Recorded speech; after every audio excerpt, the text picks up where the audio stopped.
The motorway stretched like a gray scar across the landscape, its asphalt shimmering under the relentless midday sun.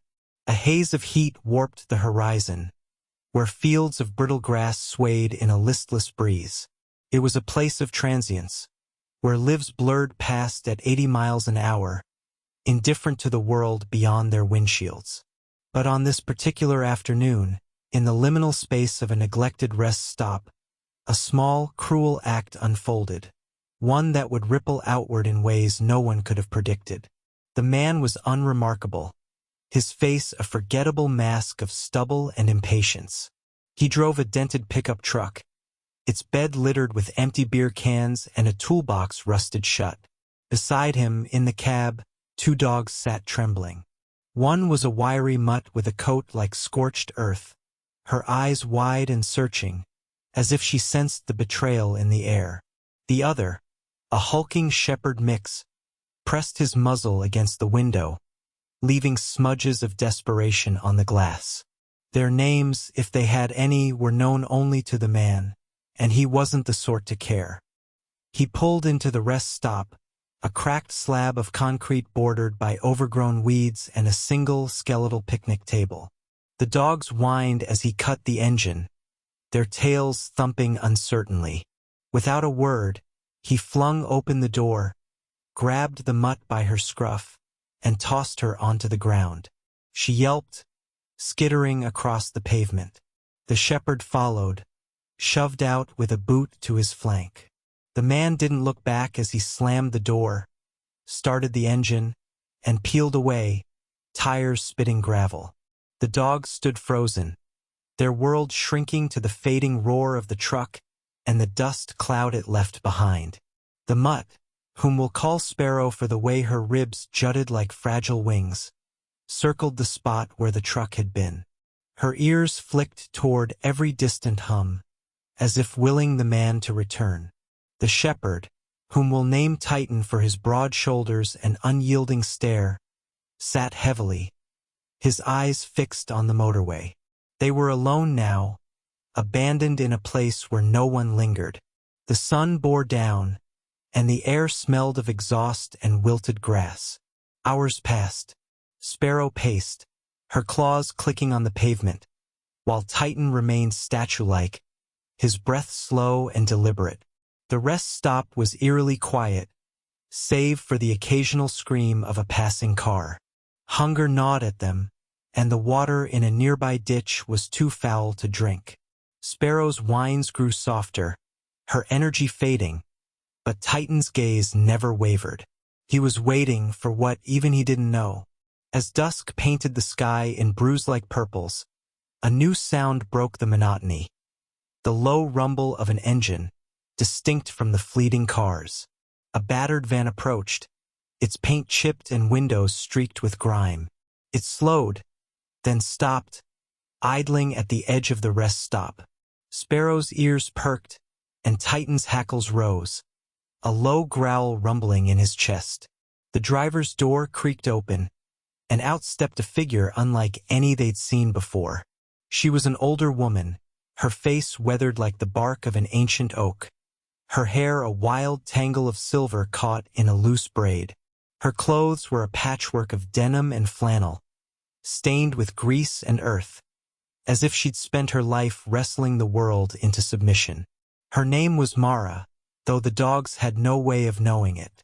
She carried no leash, no collar, only a canvas bag slung over one shoulder and a glint in her eyes that spoke of secrets and survival. She didn't approach the dogs immediately. Instead, she crouched low, her gaze meeting theirs with an intensity that felt almost primal. "Well now," she said, her voice rough as gravel but warm, like a fire just catching.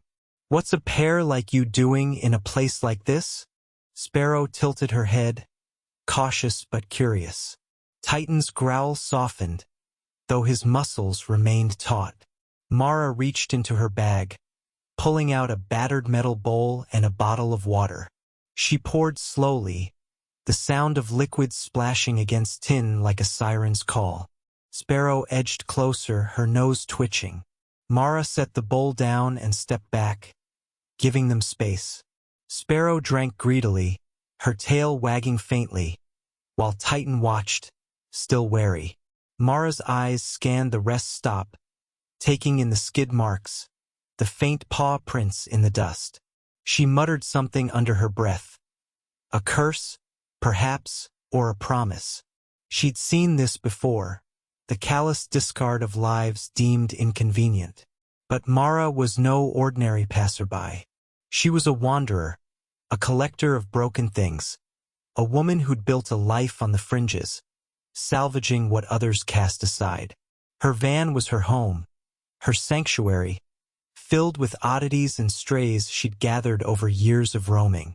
And now it seemed fate had delivered two more. As night fell, the air grew sharp, and the motorway's hum became a distant lullaby. Mara coaxed the dogs closer with bits of jerky from her bag, her movements slow and deliberate. Sparrow warmed to her quickly, nuzzling her hand, but Titan remained aloof, his loyalty still tethered to the man who'd abandoned him. Mara didn't push. She knew trust was earned, not demanded. She built a small fire in the lee of the picnic table, its flickering light casting shadows that danced across the dog's fur. She sat cross-legged, her back against the van's tire, and began to speak. Not to the dogs, but to the night itself. She told stories of her travels, of highways that stretched to nowhere, of creatures she'd saved and others she'd lost. Her voice wove a spell, and though the dogs couldn't understand the words, they felt the weight of her presence, the quiet strength that seemed to hold the darkness at bay. But the night was not as empty as it seemed. Unseen by Mara or the dogs, a pair of headlights lingered at the far end of the rest stop, idling just beyond the reach of the firelight. The driver watched, his face obscured by shadow, his fingers drumming on the steering wheel. He wasn't the man who'd left the dogs. His truck was long gone. But he was no stranger to this place. He knew Mara, or at least her reputation. And he knew the dogs were more than they seemed. For Sparrow and Titan weren't just strays. They carried something with them, something the man in the pickup had been desperate to lose. Tucked beneath Sparrow's matted fur, hidden in a makeshift collar, was a small metallic object. A key, its surface etched with symbols that glinted faintly in the firelight. It was a key to something dangerous, something worth abandoning two loyal companions to protect. And now, as Mara unknowingly drew the dogs into her orbit, she was stepping into a game far larger than she realized. The watcher in the car made a call, his voice low and urgent. "They're here," he said, "and she's with them." The line crackled, and a voice on the other end replied, cold and precise, "Stay on them. Don't let that key out of your sight." As the fire burned low and Mara coaxed the dogs into the van for the night, the stars above seemed to hold their breath. The motorway stretched on, indifferent to the drama unfolding in its shadow. But for Sparrow, Titan, and Mara, the journey was just beginning. A journey that would test their courage, unravel secrets, and lead them to an unlikely savior who was already on their trail. The van rattled along the pre-dawn highway, its engine coughing like an old smoker. Inside, Mara gripped the wheel, her eyes flicking between the road and the rearview mirror, where Sparrow and Titan lay curled on a threadbare blanket. Sparrow's head rested on Titan's flank, her breathing soft and rhythmic, but Titan's eyes gleamed in the dim light, ever watchful. The air was thick with the scent of damp fur and motor oil, and the faint metallic tang of something Mara hadn't yet noticed. The key hidden in Sparrow's collar, its edges pressing into the mutt's scruff like a whispered secret. Mara didn't know where she was headed. Not exactly. She never did. Her life was a tapestry of detours, guided by instinct and the pull of the forgotten. But something about these dogs felt different, like a weight she couldn't quite name. She'd seen the way Titan scanned the horizon, as if expecting pursuit, and the way Sparrow flinched at sudden sounds. They weren't just abandoned, they were running from something, or someone. The motorway gave way to narrower roads, winding through hills dusted with frost. Dawn crept up, painting the sky in streaks of gold and ash. Mara pulled into a gas station, its neon sign flickering like a dying star.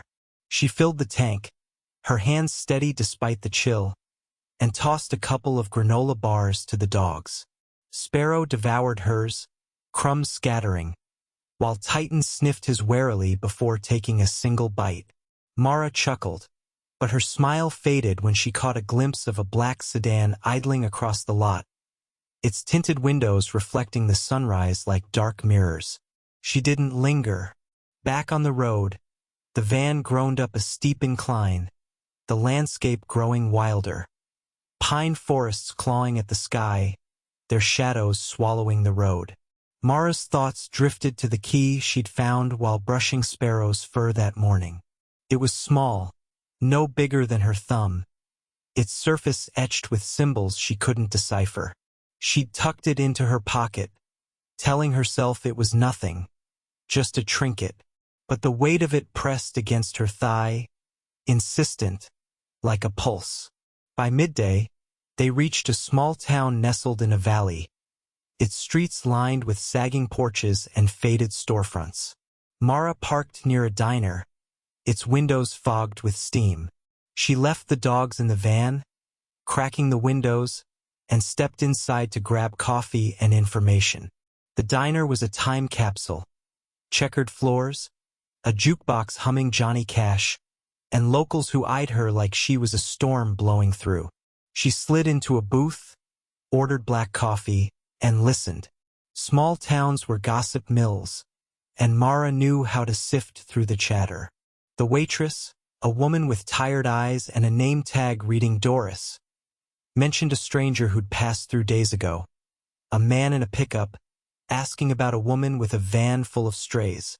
Sounded like trouble, Doris said, refilling Mara's cup. Kept asking about some dogs, too. Said they were dangerous. Mara's grip tightened on her mug, but she kept her face neutral, nodding as if it were just another story. Back at the van, she found Titan growling softly, his gaze fixed on the rear window. Sparrow was pressed against him, trembling. Mara followed their line of sight and saw it. The black sedan, parked at the edge of town, half hidden by a cluster of pines. Hier gut twisted. She'd lived long enough on the road to know when she was being hunted. She drove out of town, taking back roads that twisted like veins through the hills. The sedan followed, keeping its distance but never disappearing. Mara's mind raced, piecing together fragments, the key, the dogs, the man in the pickup, the sedan. She didn't know the whole picture, but she knew enough to recognize a trap. She needed answers, and she needed them fast. Her chance came at dusk, when she pulled into an abandoned quarry, its gravel pits yawning like open wounds. She parked the van behind a rusted conveyor belt, out of sight, and waited. The sedan crept closer, its engine a low purr. Mara slipped the key into her boot, grabbed a tire iron from under the seat, and whispered to the dogs, "Stay quiet." Sparrow whimpered, but Titan's eyes locked onto hers, steady and fierce, as if he understood. The sedan stopped, and two men stepped out, both in dark jackets, their faces hard and unreadable. One carried a flashlight, its beams slicing through the twilight, while the other held something heavier, its shape obscured by his coat. Mara crouched low, her heart pounding but her hands steady. She'd faced worse odds before. Poachers, thieves, men who thought a woman alone was an easy mark. But this felt different, sharper, like a blade pressed to her spine. The men split up, circling the quarry. Mara moved silently, using the shadows of the machinery for cover. She reached the van's far side just as the flashlight beam swept past, illuminating Sparrow's wide eyes through the window. The man with the flashlight froze, then called out, "They're here!" His partner drew a gun, its metal glinting in the fading light. Mara didn't hesitate. She lunged, swinging the tire iron with the force of a lifetime's anger. It connected with the gunman's wrist, sending the weapon skittering across the gravel. He cursed, clutching his arm, but the second man was faster, tackling Mara to the ground. The air rushed from her lungs, and the key slipped from her boot, landing in the dirt. Sparrow barked, sharp and frantic, and Titan's growl became a roar. Then chaos. Titan burst from the van, the door somehow ajar, his teeth bared as he charged the flashlight man. Sparrow followed, her small frame darting toward the key, snatching it in her jaws before retreating.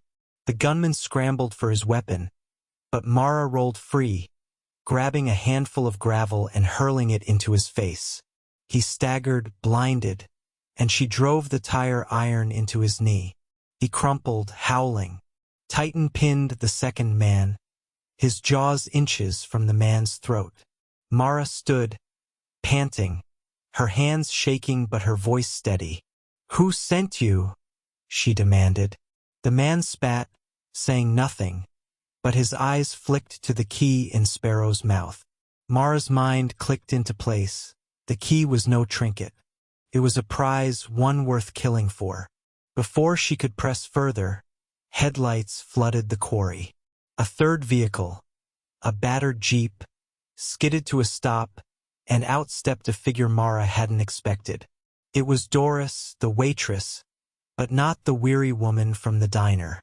She held a shotgun, her stance sure and practiced, her eyes blazing with purpose. "Get away from them," she said, her voice cutting through the night. The men froze, caught between Titan's teeth and Doris's barrel. Mara stared, her mind reeling. "You're not just a waitress," she said, half a question. Doris's lips twitched, not quite a smile. "And you're not just a drifter. Get the dogs and the key. We're leaving." Mara didn't argue. She called Titan off, scooped up Sparrow, and climbed into the van. Doris followed in her jeep. The men left sprawled in the dust. As they sped away, Doris explained in clipped sentences. She was part of a network, people who protected things the world wasn't ready to understand. The key was a cipher, part of a lock that guarded something ancient, dangerous, and coveted. The man in the pickup had been a courier, too weak to resist temptation, and now others were closing in. Mara glanced at the dogs, Sparrow clutching the key, Titan's gaze steady as ever. They weren't just strays, they were guardians, chosen for their loyalty, their courage. And Mara, whether she liked it or not, was now part of their mission. The road ahead was uncertain, but one thing was clear. The motorway had brought them together, and it would carry them forward, into a battle none of them could have foreseen. As the van roared into the night, the stars above burned brighter, witnesses to a story still unfolding, one of betrayal, redemption, and the unbreakable bond between a woman and two dogs who'd found their savior in the most unlikely of places.